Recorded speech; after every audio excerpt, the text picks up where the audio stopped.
వాళ్ళ చేతిలో పెడుతున్నాం కదా టీటీడీని.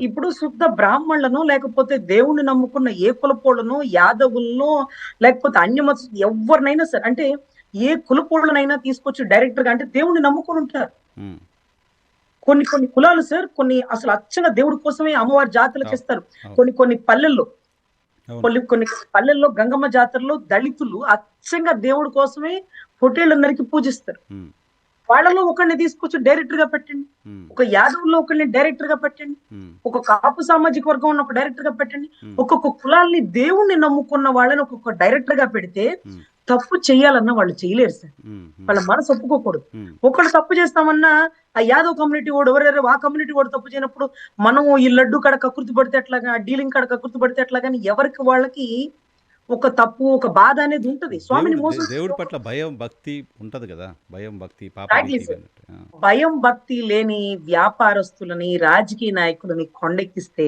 ఉమ్. వ్యాపారం జరక్క రాజకీయం జరక్క స్వామివారి సేవ ఎలా జరుగుతుంది సార్?